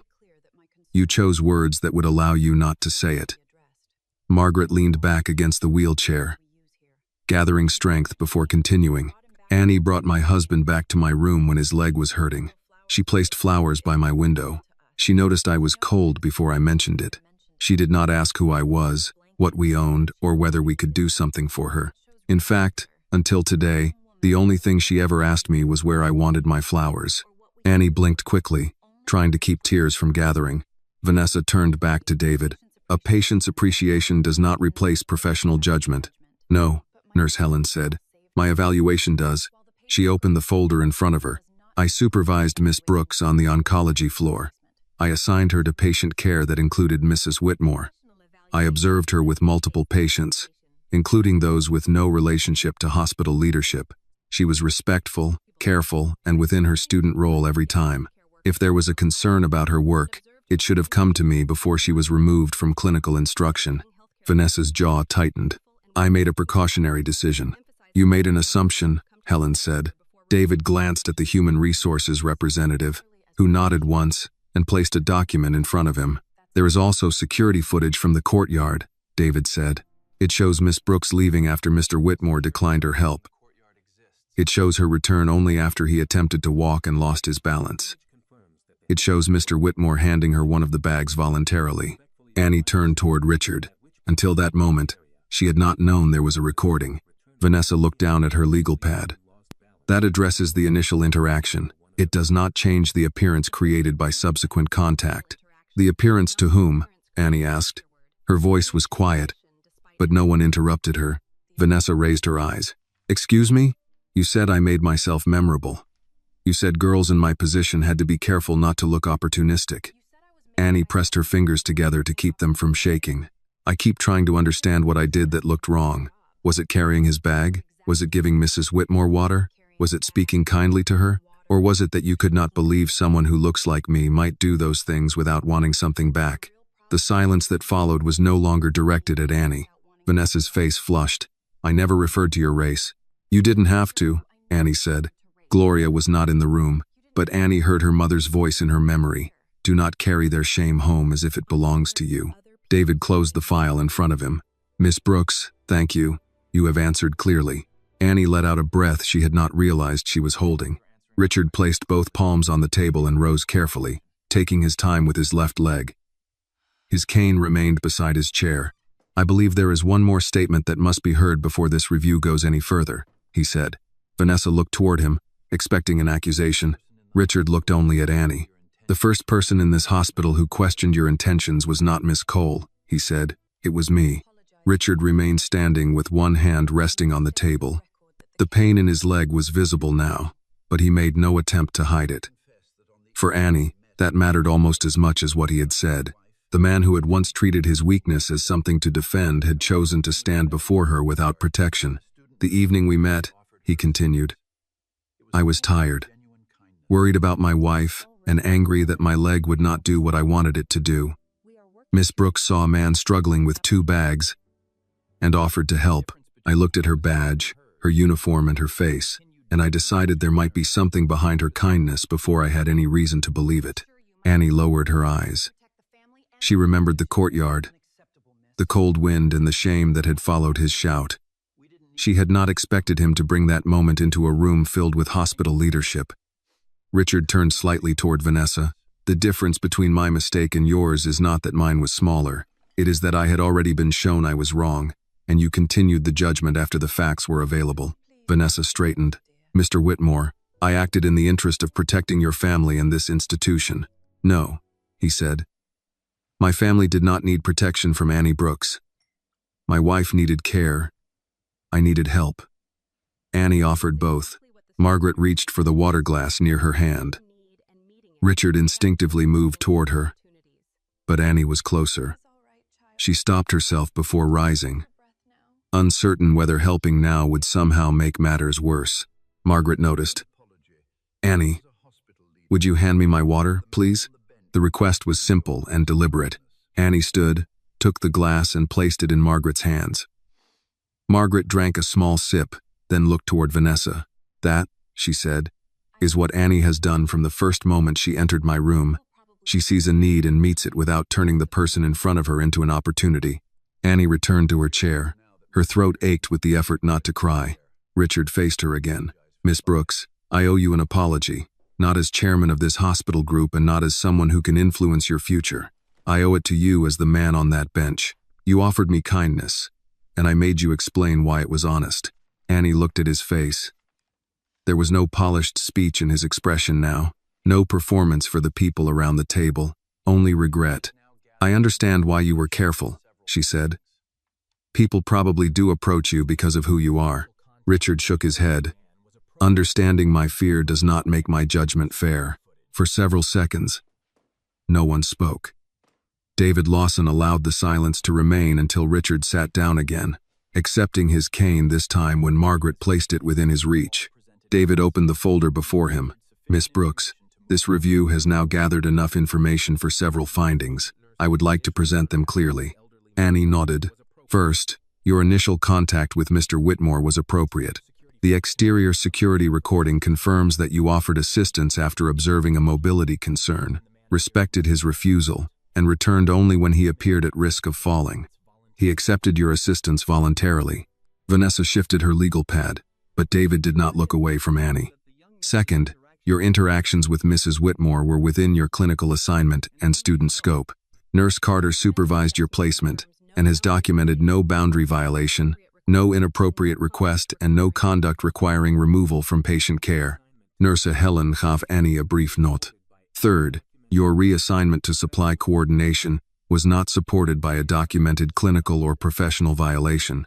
Effective immediately, that reassignment is rescinded. Any note suggesting misconduct without supporting evidence will be removed from your placement record. Annie's fingers loosened in her lap. For days she had imagined losing the program, losing the work she loved, returning home with an explanation that would make her mother hurt more than she could admit. The relief arrived so quickly that it almost made her dizzy. David turned to Vanessa. Miss Cole, pending a formal human resources review, you will not make independent assignment or evaluation decisions regarding student nurses. The review will include the language used in your discussion with Miss Brooks and whether similar decisions have affected other students. Vanessa's face tightened. I did not discriminate against anyone. The human resources representative answered this time. That is what the review will determine. Your intent is not the only issue. The impact of your decisions matters. Vanessa looked toward Richard, perhaps expecting him to soften the outcome. He did not. Annie spoke before she could lose courage. I don't want anyone punished because I helped with a bag. Nurse Helen turned toward her with a gentler expression than Annie had ever seen during a shift. This is not about punishing someone for a bag, Helen said. It is about whether students entrusted to this hospital are allowed to learn without being reduced to assumptions. Margaret added quietly, and whether the next Annie is asked to disappear before anyone bothers to see her. Annie looked down at the table. The pin inside her collar pressed lightly against her skin. David drew another document from the folder. There is a second matter we reviewed, because it bears on how students are recognized here. You previously applied for financial assistance through the nursing support program. Annie stiffened. Yes, sir. Your academic record and clinical evaluation met the stated standards. Your financial need was documented, yet your application did not proceed because the scoring system favored recommendation letters from senior physicians and donors. A flush rose in Annie's face. I assumed I wasn't good enough. You were good enough, Nurse Helen said. You were not connected enough. Those are not the same thing. Richard's expression darkened. A hospital that claims to train caregivers cannot build its doors, so only those with influential names can walk through them. Vanessa said nothing now. David continued. The existing scholarship criteria will be suspended for review. A revised process will be established through nursing education, community representation, and independent assessment of clinical promise. Annie did not know what to say. She had come prepared to defend the right to remain in her placement. She had not prepared to hear that a rejection she had carried as a personal failure may never have been about her ability at all. Margaret leaned forward, her voice tired but warm. Annie, you have spent this week answering questions other people placed on your character. I hope, before this meeting ends, you allow yourself one different question. Annie looked at her. What question is that, ma'am? What might your life become if you stop believing every closed door means you did not deserve to enter? Annie pressed her lips together, but the tears came anyway. Richard did not offer a handkerchief or try to cover the moment with comforting words. He understood now that she did not need to be managed. She needed room to feel the truth of what had been returned to her. Her name had been cleared. Her work had been recognized. And the people in power had finally been required to look directly at the harm quiet suspicion could do. David closed the folder. Miss Brooks, your return to the oncology floor can begin with your next scheduled clinical shift. Under Nurse Carter's supervision, Annie wiped her cheek and found her voice. Thank you, sir. Nurse Helen corrected her gently. You earned your place there. Do not thank anyone for giving back what was already yours. Richard lowered his eyes for a moment. When he lifted them again, he looked at Annie with a respect that had taken him too long to offer. This hospital owes you more than reinstatement, he said. Not because you carried my groceries. Because we nearly allowed your future to be measured by prejudice instead of promise. Annie did not yet know what he meant. Margaret did. She placed her hand over her husband's and gave him the smallest nod. The meeting that Annie had feared would end her dream had given it back to her. But Richard Whitmore was no longer satisfied with correcting a wrong in private. He had begun to understand that an apology mattered only if it changed what happened to the next person who walked through the same door. The meeting ended with Vanessa leaving first. She gathered her legal pad without looking at Annie, then followed the human resources representative into the hallway. David Lawson remained behind with Dr. Reed to discuss the review process, while Nurse Helen quietly collected her notes as if she had completed one necessary task and was already thinking about the patients waiting upstairs. Annie stayed in her chair. She had imagined walking out of that room carrying humiliation, maybe a formal notice in an envelope, maybe the final proof that wanting to become a nurse had been more than her life could afford. Instead, she had been told she belonged on the oncology floor. She had heard adults with power admit that something had been done unfairly. Relief should have made her feel light. Instead, she felt unsteady, as though her mind had not caught up with what had just been returned to her. Margaret noticed. "Annie," she said, "would you walk with us to the garden for a few minutes? Only if you are not due somewhere else." Annie looked toward Nurse Helen. Helen checked her watch. "Your clinical work resumes tomorrow. Today, I think you can spare 10 minutes. Richard reached for his cane and stood more carefully than he had earlier. He did not reject Margaret's offer when she extended a hand from her wheelchair to steady him for the first step. Annie noticed that too. A patient transport aide accompanied Margaret's chair to the elevator, while Richard and Annie walked beside her. No one tried to fill the silence. The hospital continued around them. A child visiting someone upstairs carried a paper snowflake. A volunteer arranged coffee cups at the family station, and a nurse reminded a visitor to sanitize his hands before entering a room. Annie had missed these ordinary sounds during the days in supply coordination. She had not realized until now how much she wanted to belong among them again. The doors to the garden opened into cold air softened by the pale winter sun.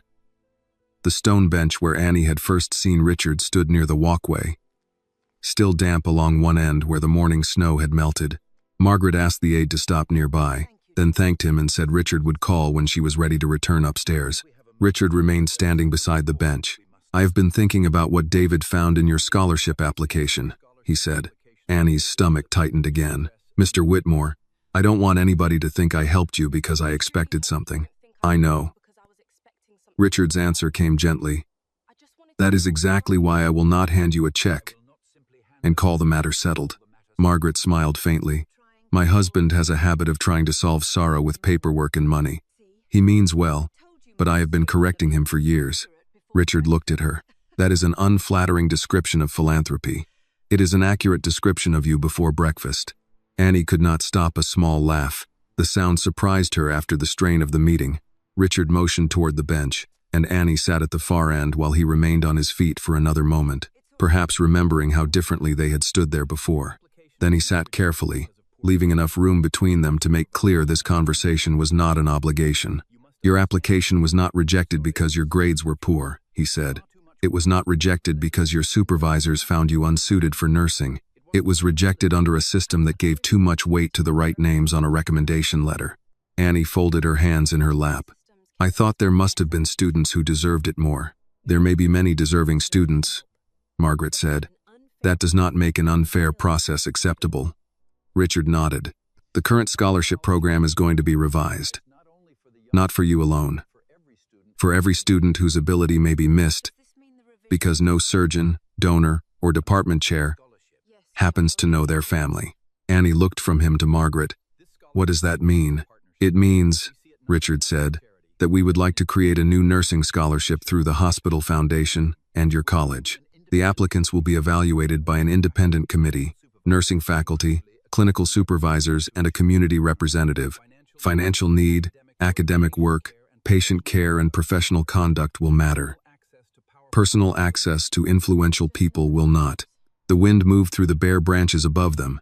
Annie heard an ambulance turn into the emergency entrance on the other side of the building, its siren quieting before it reached the doors. "And you want me to apply?" she asked. Margaret's smile deepened. "We want you to allow the application you already submitted to be reviewed under standards that make sense," Richard added. "Nurse Carter's evaluations, the existing patient comments, and your academic record would be considered. Nothing invented after the fact. Nothing based on having helped me. If the independent committee reaches the conclusion I believe it will, you would become the first recipient. Annie pressed her thumb against the edge of the hidden pin beneath her collar. What would the scholarship cover? Remaining tuition in your program, Richard said. Required books and clinical supplies. Transportation assistance. Because students should not have to choose between a bus pass and a textbook. Once you meet your school's requirements, there would also be eligibility for a paid clinical internship through the usual competitive review. Annie looked down quickly. She had learned to keep her face composed around patients and instructors, but the thought of telling Gloria she no longer had to hide tuition bills under anatomy books loosened something inside her. I don't know what to say. Do not say thank you yet, Margaret said. First say whether you want your work considered honestly. Annie lifted her eyes. Yes, ma'am, I do. Richard took a breath, then glanced toward the yellow daisies still visible through Margaret's third-floor window. There is one more matter. A name. A name? Annie asked. For the scholarship, Margaret said. Richard suggested mine, and I told him absolutely not. Richard's mouth moved in reluctant amusement. She was emphatic. Margaret turned toward Annie. The woman who helped your mother, the nurse whose pin you carry. Her name was Evelyn Price, wasn't it? Annie's hand rose unconsciously to her collar. Yes. Would it feel right to you, Margaret asked, if the scholarship carried her name? Annie could not answer immediately. She saw Mrs. Price as she remembered her, gray hair escaping its clip, navy cardigan buttoned wrong in her hurry to kneel beside Gloria on the bus, a paper-wrapped sandwich placed in Annie's shaking hands as though feeding a frightened girl were the most ordinary responsibility in the world. She never had much money, Annie said at last. Richard looked toward the bench beneath them. Then perhaps it is time the wealth created by her kindness caught up with her name. Annie's eyes filled. She did not apologize for it. The Evelyn Price Nursing Scholarship, Margaret said softly, for students who know that skill matters, and that no patient should have to beg to be seen. Annie nodded, holding the pin through the fabric of her scrub top. She would have liked that. Richard looked at her. Then we will do it properly. The committee will review everything. The foundation will fund it for future students. Not only for 1 year and not only for one young woman I happened to meet on a difficult afternoon. Annie managed a smile. You still think it was difficult because of the bags? Richard glanced at his cane. I have been advised by 2 determined women that my pride contributed considerably. 3, Margaret said. Nurse Carter agrees with us. For the first time since Vanessa had removed her from the oncology floor, Annie laughed without wondering whether someone would use the sound against her. When the cold became too sharp for Margaret, Richard called for the transport aide. Before the chair was turned toward the entrance, Margaret reached out and took Annie's hand. Come back to the floor tomorrow, she said. Not because I am a Whitmore, because I am a patient who would be glad to see her student nurse again. Annie tightened her fingers gently around Margaret's. I will, ma'am. As they entered the hospital, Annie remained by the bench for one more moment. She looked at the place where Richard's bags had once rested, then at the doors she had thought might close on her forever. Inside her collar, the old pin felt lighter than it had in days. It no longer reminded her only of a debt she could never repay. It carried a name that would soon open doors for people Mrs. Evelyn Price would never meet. Just as her one quiet act had once opened a door for Annie. By early January, the yellow daisies in Margaret's room were gone, replaced twice by fresh flowers, and once by a small evergreen arrangement Gloria Brooks brought after Annie finally introduced her mother to the Whitmores. Margaret's treatment had not ended, but her doctor had allowed her to attend a short gathering downstairs, provided she used a wheelchair and returned to her room afterward. Annie had been told to arrive at the hospital auditorium at 4 o'clock after completing her clinical shift. She knew the scholarship committee had reviewed her application. She knew Nurse Helen had submitted her evaluations and that the college had confirmed her grades. What she did not know was how many people had been invited.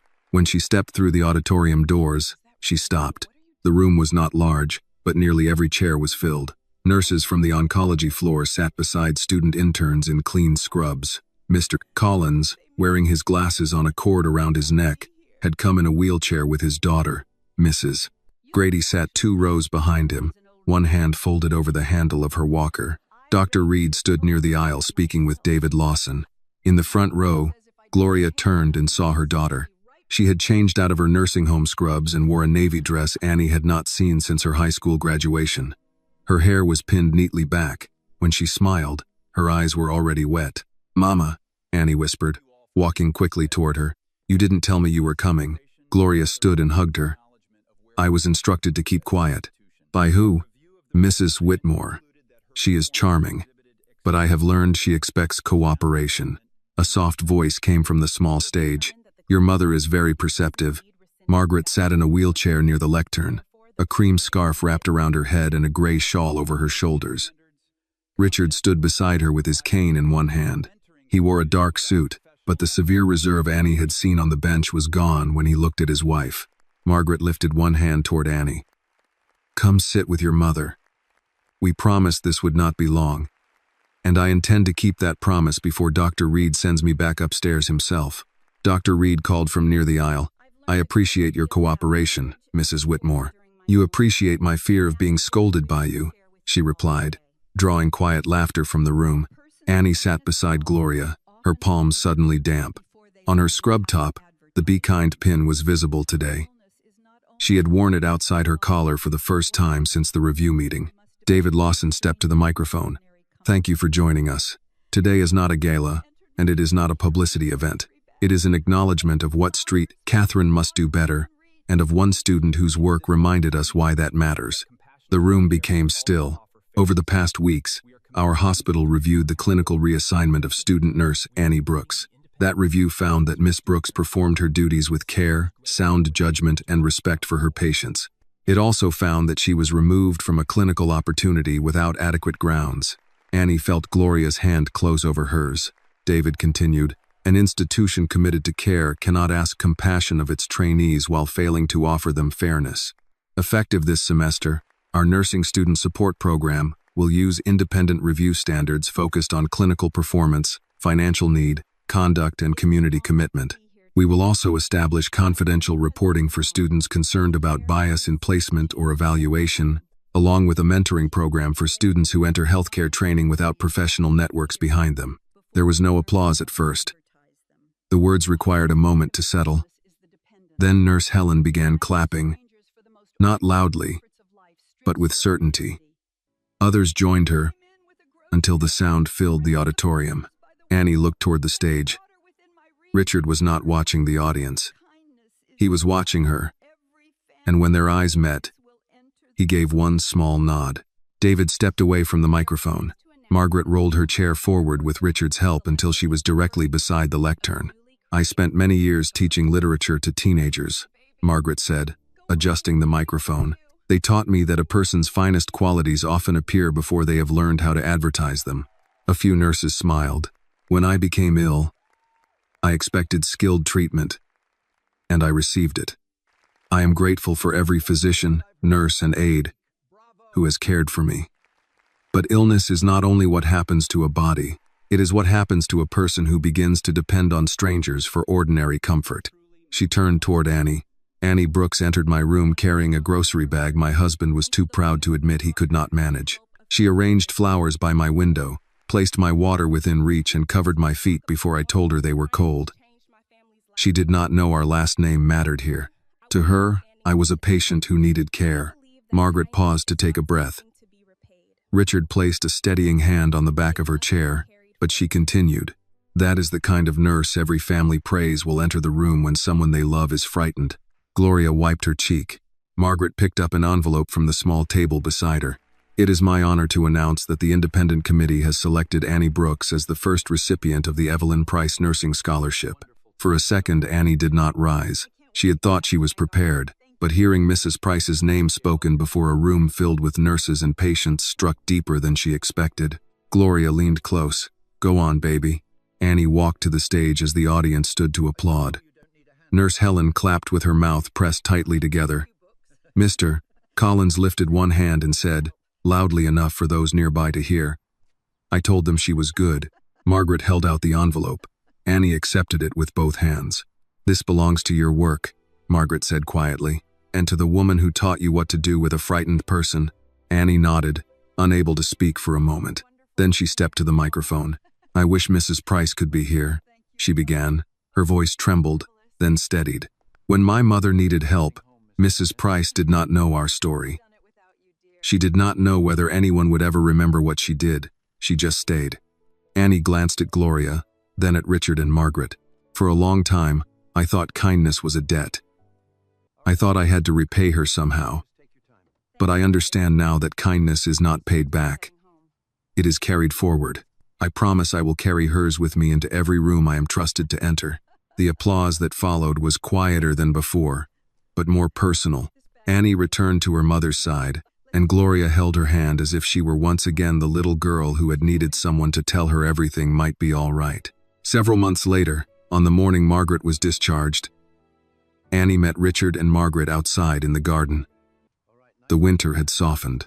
A small bronze plaque had been mounted on the stone bench where Annie and Richard first met, the Evelyn Price bench. In honor of those who stop when someone else needs help, Richard held a canvas bag filled with books Margaret intended to take home.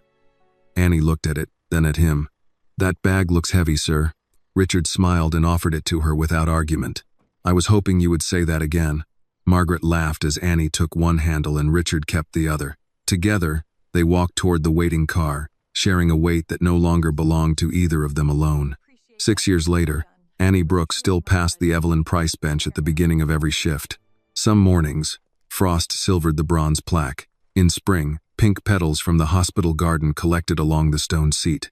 On summer evenings, families sat there with iced coffee and discharge papers, grateful to be taking someone home. Annie never interrupted them. A bench honored the living best when it continued serving people who needed rest. She was a registered nurse now on the oncology floor at St. Catherine Medical Center. Her scrubs had changed from student blue to navy, and her badge no longer read student nurse intern. It read, Annie Brooks, RN Oncology Nursing. The old Be Kind pin remained fastened above it. Its lettering had faded, and one edge was scratched. But Annie had never considered replacing it. Some things did not need to look new to keep doing their work. Her mother kept a framed photograph from Annie's nursing school graduation on the apartment wall, beside another photograph taken the day Gloria retired from overnight work at the nursing home. The Evelyn Price Nursing Scholarship had grown beyond Annie. Each year, it helped several nursing students with tuition, books, transit costs, and paid clinical placements. Nurse Helen served on the review committee until her retirement, insisting that compassion be documented as carefully as test scores. "Any student can learn where the supply cabinet is," she once told the committee. "Pay attention to the ones who notice a frightened patient has stopped asking for help." Margaret returned to St. Catherine every few months for follow-up appointments. Her hair had grown back, shorter than before and silver at the temples. She often brought lemon cookies for the oncology nurses, although Dr. Reed continued to remind her that gratitude did not require feeding an entire department. Richard always accompanied her. His left leg had not improved much, but he no longer treated his cane as an insult. Annie sometimes saw him walking beside Margaret through the garden, moving at the steady pace they had learned together. He greeted receptionists, transport aides, and nurses by name whenever he could. He still chaired Whitmore Health Group, but the people at St. Catherine noticed a change in the way he visited the hospital. He no longer moved through it like a man inspecting something he owned. He moved through it like a man aware that the building belonged, in important ways, to every patient who arrived afraid and every worker who chose to care well. One cold afternoon in late November, Annie finished checking medication education with an older patient preparing to go home after treatment. His wife stood near the bed, folding his cardigan with the care of someone handling a family heirloom. "You'll call the number on this page if the nausea becomes difficult to manage," Annie said, pointing to the discharge sheet. "Day or night. You are not bothering anyone." The wife nodded. "He hates asking for help." Her husband gave a tired smile. "I was raised to handle my own troubles." Annie smiled back. "Handling them includes knowing when to let someone help." From the doorway, Richard cleared his throat lightly. Annie turned and saw him standing beside Margaret, who was wearing a red wool scarf and holding a bakery box against her lap in her wheelchair. "That sounds familiar," Richard said. Margaret looked up at him. "It should. You required several reminders." The patient's wife laughed, and the tension in the room eased. Annie finished the discharge instructions, wished the couple a peaceful Thanksgiving, then joined the Whitmores in the hall. "You look well, Mrs. Whitmore," Annie said. "I feel well enough to argue with him about whether I may carry cookies," Margaret replied. Richard lifted both hands. "I surrendered the cookies without debate." only because a nurse was watching. Annie smiled. Progress is progress. Before Margaret could answer, a quiet sound came from the staff changing room near the end of the hall. It was not loud enough to draw attention from passing visitors, but Annie recognized it. The contained, uneven breathing of someone trying not to cry where anyone could hear. "Excuse me for a moment," she said. Inside the changing room, a young student nurse sat on the bench with her backpack open at her feet. Her name badge read Keisha Martin, student nurse intern. An unopened envelope lay in her lap, creased from the way she had been gripping it. Annie closed the door only partway, leaving the young woman space. "Keisha?" Keisha wiped her cheek quickly. "I'm sorry. I'll be back on the floor in a minute." "You don't need to apologize for needing a minute." The girl stared at the envelope. "My mother lost her job last week. I thought I could pick up more hours somewhere, but I can't pay the next tuition balance and keep my clinical schedule. I spoke to someone about assistance, and she said maybe I should consider whether this program is realistic for me." Annie sat beside her, leaving a respectful space between them. "Did she say you were doing poorly in your classes?" "No." "Did she say your clinical work was unsafe?" Keisha shook her head. "Then someone discussed your circumstances as though they were your ability." Keisha looked at her. "That doesn't change what I owe." "No," Annie said, "but it changes whether you should walk away before the right people have a chance to help." The girl gave a small, bitter laugh. "People say things like that when they don't know what it's like." Annie understood the anger. She had once worn it home on a bus and placed it on a kitchen table beside a bowl of soup. "You're right," she said. "People shouldn't pretend to understand what they haven't lived." She unfastened the "Be Kind" pin from her badge and placed it gently in Keisha's hand.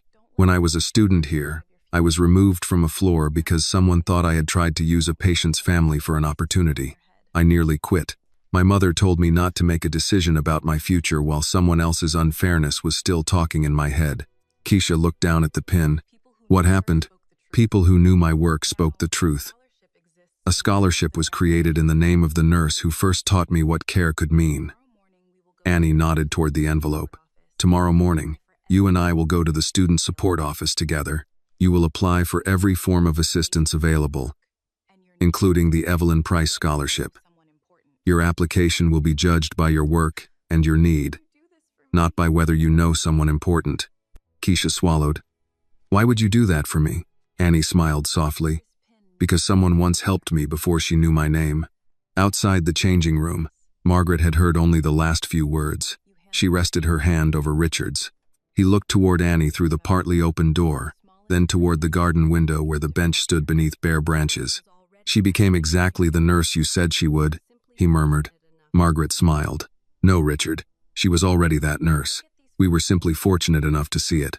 A few minutes later, Annie walked Keisha toward the elevators, speaking quietly about forms, deadlines, and the advisor who would listen without judgment.